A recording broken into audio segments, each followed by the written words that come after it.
네, 여러분 안녕하세요. 윤대수입니다. 자, 이번 시간에 보실 내용은요. 저희가 계층 구조, 하이라키 구조라고 하는 것과 그다음에 드릴다운에 대한 개념을 좀 이해를 하시는 시간을 좀 가져보도록 하겠습니다. 계층 구조라고 하는 것은 왜 필요하냐? 우리가 기본적으로 데이터 시각화의 레포트를 만들거나 대시보드를 만들 때 제한된 공간이다 보니까 기본적으로 여기에다가 여러 가지 시각화 요소들만 다 한꺼번에 때려 넣는 거잖아요. 그러다 보니까 여기서 이제 주의하셔야 될 거는 너무 욕심이 좀 많게 되면 너무 데이터에, 그러니까 시각화에 대한 요소가 과유불급이 되면 되게 산만해질 수가 있습니다. 그러니까 중요한 요소들을 너무나도 한 곳에 때려 넣게 되면 뭐가 중요한지 모를 수가 있다고요. 자, 그렇게 되면 이제 완급 조절도 필요하고요. 기본적으로 이제 약간의 우리가 레이아웃을 어떻게 구성을 할지에 대한 부분도 분명히 전략적으로 좀 접근하셔야 되는 필요성이 있습니다. 그거는 어느 정도 이제 저희가 각각의 개체들을 만들어내고 그 개체들을 자연스럽게 핸들링 할 수 있을 때 그 다음에 이제 논의해 볼 수 있는 문제고요. 이제 그 단계에서 우리는 첫 번째 하이라키 구조를 통해서 우리가 의도하는 바가 뭐냐에 대한 부분이죠. 결국 제한된 공간에서 해당되는 부분을 다 표현을 하지 못하니 해당되는 어떤 우리가 보고 싶은 그 특별한 오브젝트의 속성에 대해서 그 속성들을 그 한 곳에서 이게 계층 구조로 이렇게 좀 더 점차적으로 보여줄 수 있게 하기 위한 그런 기능이라고 보시면 될 것 같습니다. 자, 이 말이 잘 이해가 안 되시면 우리가 일반적으로 계층 구조를 갖는 데이터 유형이 있습니다. 기본적으로 데이터의 형식에 따라서요. 자, 보시면 예를 들어서 우리가 데이터를 보기 좀 편한 형태의 레이아웃이 지금 보시는 것처럼 이 테이블에 대한 구조이기 때문에 자, 테이블에서 보시면은 우리가 전 시간에 하셨던 것 중에서 여러분들이 그룹핑에 대한 부분을 보셨잖아요. 매니팩처를 기반으로 보시면 매니팩처를 가지고 제가 그룹에 대한 부분들을 하셨을 때 그게 어떤 의미인지에 대한 부분을 좀 보시면 자, 지금 보시는 그룹에는 14개에 대한 그룹이 매니팩처가 나와 있는 걸 확인할 수 있으실 거예요. 자, 그래서 우리가 전 시간에 뭘 하셨죠? 자, 이 14개 중에서 14개의 이 그룹 중에서 상위 탑 5를 우리가 먼저 범례로 필터링을 했습니다. 그래서 상위 탑 5가 어떤 녀석인지를 우리가 봤단 말이죠. 자, 그래서 상위 탑 5에서 보고 나니 탑 5가 어떻게 됐었냐면 요 놈이었죠. 요 놈, 그 다음에 요 놈, 그 다음에 요 놈, 그 다음에 요 놈, 그 다음에 요 놈이었습니다. 이게 탑 5였는데 일반적으로 저희가 이 회사가 메인으로 되고 나머지 회사에 대한 부분을 기준으로 볼 거기 때문에 자, 이 녀석을 먼저 하나의 그룹으로 만들어내고요. 그 다음에 지금 보시는 요 4개의 녀석들을 각각을 다 묶어서 요게 두 번째 그룹으로 만들었습니다. 그 다음에 나머지 기타라고 하는 그룹으로 이 나머지를 나눴죠. 자, 그러면 기본적으로 매니팩처에 대한 필터, 매니팩처에 대한 필드의 값이 전체 데이터 모델링에 있어서는 데이터의 세분성을 증대시켜 주죠. 자, 그 얘기는 무슨 얘기냐면 우리가 단순하게 값에 대한 부분에서 매출에 대한 레비뉴 값을 그냥 가리키고 있다라고 생각을 해보세요. 그런데 자, 이렇게 하나를 가리키고 있을 때는 전체에 대한 부분에서 세분성이 없는 상태죠. 전체에 대한 매출에 대한 부분이 나오는 것은 세일즈에 대한 매출이 나오는 거기 때문에. 하지만 우리가 시각화의 요소로서 매니팩처에 대한 부분을 범례가 됐던 어떤 축이 됐던 자, 이쪽으로 가져다 놓는 순간에 이 레비뉴는 어떻게 됩니까? 좀 더 세분화로 좀 찢어지게 된 거죠. 지금 보시는 것처럼 이러한 14개의 업체들이 리스트가 나오고 그 14개 업체들의 각각에 대한 레비뉴가 표시되기 때문에 그냥 단일 값으로 레비뉴가 표시될 때보다는 세분성이 더 늘어나게 된 겁니다.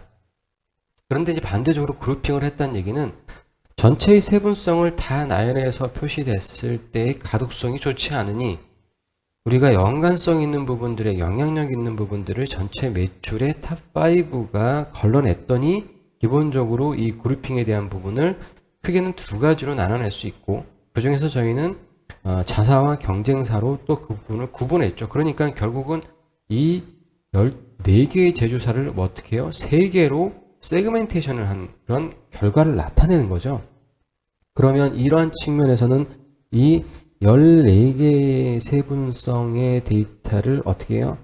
어떠한 계산이 들어가거나 좀 더 연관성이 있는 인사이트한 정보로서의, 즉 데이터의 나열이었어요. 14개는요. 하지만 여기선 인포메이션이 되는 거죠. 정보가 되는 거죠. 왜냐하면 매출의 탑5를 구성하고 있는 녀석들을 기반으로 해서 3개의 세그먼트를 나눈 거기 때문에 훨씬 더 보고서를 보는 사람의 입장에서는 한 번 더 인사이트가 걸러지게 되는 겁니다. 자, 그러한 측면에서 지금 보시는 것처럼 그룹이 가지고 있는 의미가 분명히 있는 거죠. 자, 그러면 이제 하이라키라고 하는 게 뭐냐? 자, 하이라키라고 하는 거는 거의 똑같은 개념입니다. 기본적으로 세그먼테이션을 한다는 거는 똑같은 개념인데 거기에 어떤 것이 들어가 있냐면 상위의 개념과 하위의 개념이 들어있다라고 보시면 돼요. 가장 일반적으로 하이라키 구조의 대표적인 구조를 가지고 있는 게 어떠한 구조냐면 바로 폴더의 구조죠. 자, 그래서 저는 기본적으로 여기에서 만약에 예를 들어서 프로덕트를 기본으로 테이블을 놓고 좀 보겠습니다. 제가 여기서 설명을 좀 드릴게요. 자, 지금 보시는 것처럼 자, 제가 아까 말씀드린 것처럼 기본적으로 하이라키 구조는 가장 기본적인 게 폴더죠. 자, 그러면 우리가 보시는 것처럼 폴더에 보시면 항상 루트 폴더가 있죠. C 디렉토리가 있습니다. 이 C 디렉토리 밑에 보시면은 뭐가 여러 가지가 있죠. 뭐 홈도 있고요. 그 다음에 뭐 윈도우즈도 있고요. 자, 윈도우즈 밑에는 또 뭐가 있죠? 뭐 오피스 365도 있을 거고요. 자, 이런 여러 가지 폴더들이 구조화되어 있잖아요. 그럼 지금 보시는 것처럼 이런 구조화는 보시는 것처럼 이렇게 그룹화되어 있다라고 우리가 생각될 수 있는데 이 그룹화되어 있는 구조들은 상위와 하위의 개념이 있죠. 그래서 어떤 특정한 지금 제가 B라고 하는 폴더를 가기 위해서는 반드시 거쳐야 되는 경로가 있습니다. 그 경로를 벗어나서는 얘를 접근할 수 있는 방법이 없어요. 자, 이런 식으로 우리가 계층의 상위 구조와 하위 구조를 갖게 되는 것이 바로 계층 구조다. 하이라키 구조다. 그룹과는 틀리다. 자, 그러면 우리가 기본적으로 우리 비즈니스 데이터 중에서 이런 하이라키 구조를 기본적으로 가지고 있는 개념이 있습니다. 여러분 잘 생각해 보시면, 물론 생각해 보시라고 하시면 또 난감하시고 보통 뭐 오프라인 교육에선 대답을 거의 안 하시는 경우가 많으시잖아요. 마찬가지일 겁니다. 자, 그러면 우리가 기본적으로 그 데이터의 기본 속성으로 우리가 하이라키 구조를 가지고 있는 녀석이 있다. 과연 그게 뭘까? 첫 번째가 예를 들어 드리면 날짜가 있습니다. 자, 날짜를 보시면 어떻게 되어 있죠? 연이 있죠. 연도가 있고요. 그 연도 밑에 뭐가 있습니까? 월이 있습니다. 그렇죠? 이 월들을 그룹핑한 게요. 이 월들을 그룹핑한 게 뭡니까? 요게 분기죠. 그렇죠? 요게 분기입니다. 그 다음에 이 월 밑에는 일자가 있습니다. 이런 식으로. 그래서 날짜 데이터는 기본적으로 이 녀석은 연이 상위 개념이 있고 연 밑에 우리가 월이 있고, 그래서 저희가 보시면 뭐 매출에 대한 부분을 연도별로 우리가 분석할 수도 있고요. 또 월별로 또는 분기별로 분석할 수도 있죠. 일자별로는 일반적으로 분석을 안 하는 경우가 있지만 프론트에 계시는 실무자분들 같은 경우는 일자 데이터별로 데이터를 계속 핸들링 하시고 어떤 작업을 하셔야 되기 때문에 그분들한테는 중요한 게 일자 데이터겠지만 위로 올라가면 올라갈수록 상무님이나 전무님이나 사장님 같은 경우는 일자 데이터보다는 연간으로 베이스로 매출에 대한 흐름이라든가 이익률이라든가 이런 것들이 앞으로의 지표를 보기 위해서는 훨씬 더 중요한 포인트가 되겠죠. 자, 이런 개념들이랑 똑같습니다. 자, 그 다음에 또 하나가 있습니다. 뭐가 있을까요? 자, 바로 주소가 있습니다. 주소도 보시면 어떻게 돼요? 시도군이라고 우리가 표현하죠. 우리는 뭐 구동이죠. 도시로 따진다고 하시고. 그래서 상위 개념에서부터 하위 개념으로 내려가는 이런 구조가 있습니다. 마찬가지로 마지막 하나가 있습니다. 일반적으로 하이라키 구조를 가는 대표적인 기능에 대한 부분이에요. 뭐가 있냐면 바로 지금 보시는 제품이죠. 제품에 보시면 전체 제품에 대해서 제품의 대분류, 세그먼트별로 세그먼트가 나오고 어떤 카테고리가 나눠져 있고 그 카테고리별로 제품에 대한 프로덕트 명이 나와 있는, 그래서 대분류, 소분류, 그 다음에 제품명. 자, 이거는 꼭 이렇게 정해진 이 세 개만이 있는 건 아니고요. 예를 들어서 프로젝트 같은 경우도 상위 프로젝트가 있고 하위 프로젝트가 있고 어떠한 우리가 단계에서도 기본적으로 상위와 하위가 있고요. 우리가 직급에서도 보시면 상위와 하위의 개념들, 이렇게 하이라키 구조를 가지고 있는 녀석들이 분명히 있다라고 하는 거예요. 자, 그러면 이 기본적인 이 하이라키 구조에서 여러분들이 기억하셔야 될 거는 뭐냐? 하이라키 구조를 잘 보시면요, 어떻게 되어 있습니까? 어찌됐든 날짜건 뭐건 간에 항상 제가 아까 말씀드렸던 것처럼 이러한 트리 구조를 가지고 있고요. 이 트리 구조를 잘 보시면 아시겠지만 어떻게 됩니까? 자, 제가 이 A라고 하는 뷰에서 A라고 하는 데이터의 세분성에서 B라고 하는 데이터의 세분성으로 넘어갈 때의 느낌 여러분들 아시겠죠? 점점 더 그 인사이트를 계속 좁혀 나가는 단계고요.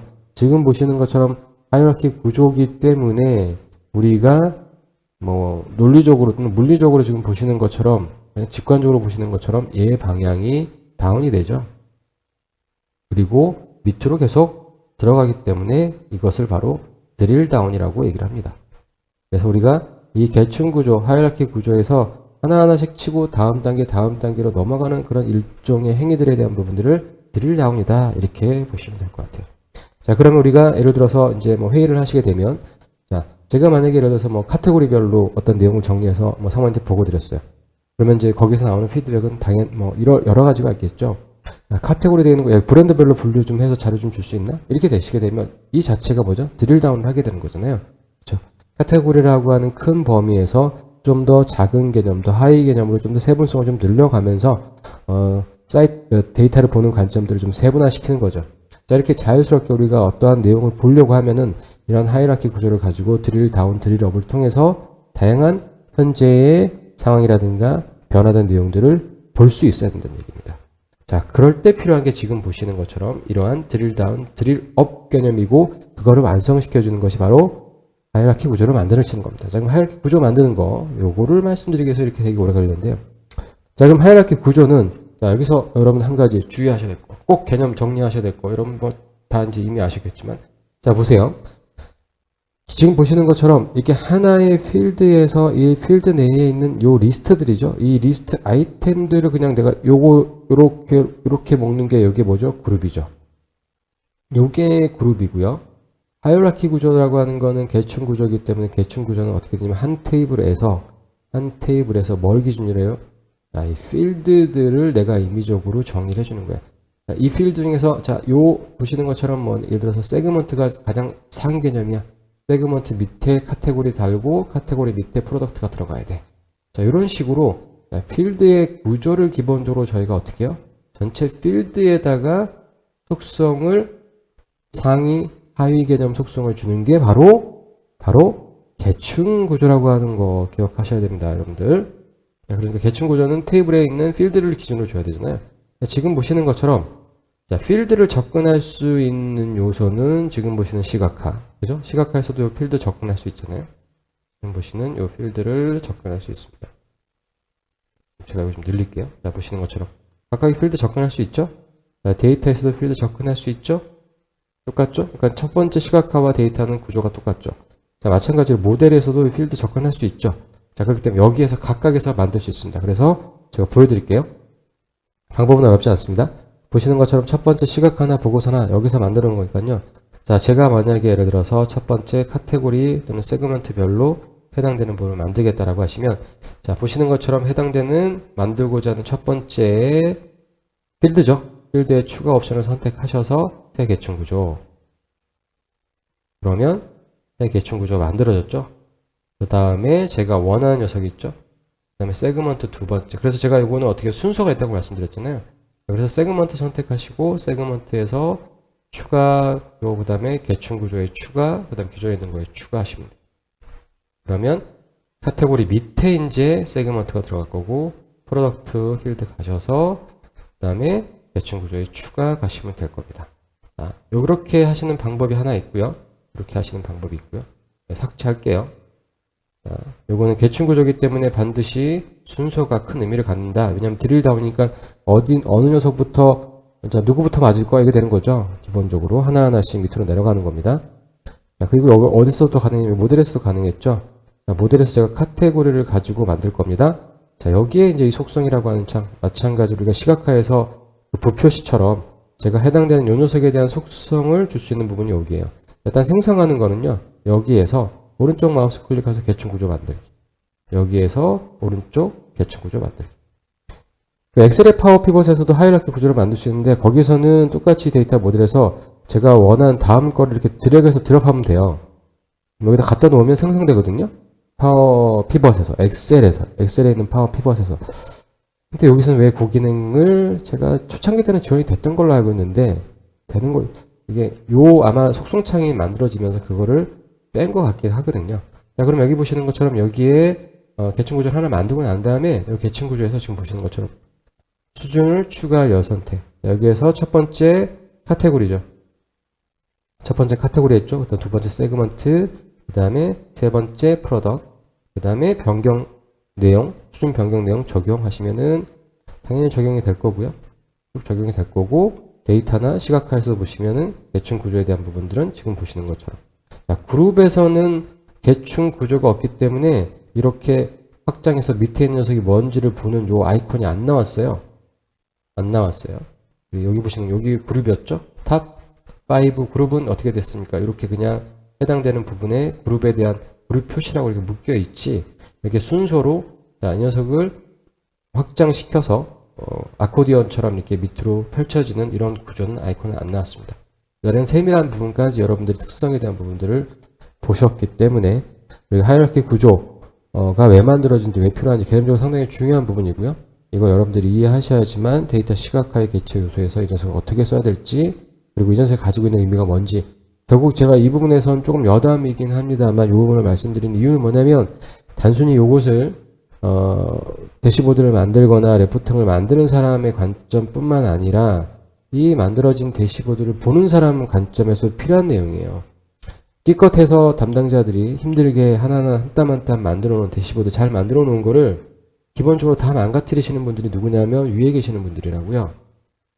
소위 말하는 그 부장님, 뭐 이사님, 전문 이런 분들이 이거를 핸들링 할 줄 모르면 기껏 힘들게 이런 걸 만들어 놓고서도 결국은 한다는 소리가 야 그냥 보고서 가져와 이렇게 돼버리면 지금까지 저희가 했던 이런 작업들이 다 뻘짓거리가 되는 거거든요. 그러니까 제발 기본적으로 한 사람이 역량으로 끝나는 게 아니라 저희 전체의 문화로서 자리 잡아야 되는 게 바로 대시보드입니다. 남들이 한다고 해서 보기 좋아서 그렇게 도입하는 게 아니라 그런 것들을 활용하고 그다음 그런 것들을 만들 수 있고 그런 것들을 같이 운영할 수 있는 준비가 다 됐을 때만 그럴 때만 이제 시너지 효과를 만들어내고 부가적인 뭔가의 가치를 창출해내는 거지 그렇지 않고서는 그냥 시간 낭비예요. 차라리 그냥 종이에다가 그냥 이전처럼 하시는 게 좋습니다.